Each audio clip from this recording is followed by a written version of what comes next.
యేసు బెత్లెహేములో పుట్టినందువల్ల ఆ ఊరి స్థితిగతులే మారిపోయినాయి. ఎన్నిక లేనటువంటి ఆ గ్రామానికి మంచి పేరు ప్రఖ్యాతులు వచ్చాయి, విలువ వచ్చింది, ఘనత వచ్చింది. ఆ యేసే నీలో పుడితే, ఆ యేసే నీలో ఉంటే నీ స్థితిగతులు కూడా మారిపోతాయిగా. మారవా? నిశ్చయంగా మారుతాయి, నిశ్చయంగా మారుతాయి. దేవుడు మన జీవితపు స్థితిగతులే మార్చాలి ప్రభువు కోరుకుంటున్నాడు.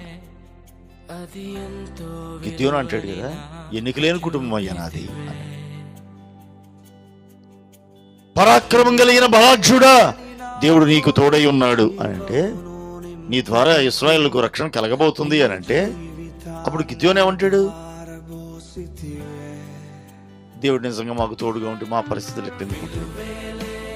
ఆయన నేనే పాటి వాడును, మా కుటుంబం ఏ పాటిది, మా గోత్రం ఎన్నికలేని గోత్రం, మా కుటుంబం అందులో ఎన్నికలేంది, అందులో మా కుటుంబంలో నేను మరీ చిన్నోడిని, అసలు విలువే ఉండదు నాకు. గిద్యోను అంటాడు, విలువలేని వాడనయ్యా, నా కుటుంబానికి విలువ లేదు, మా గోత్రానికి అంతకన్నా విలువ లేదు.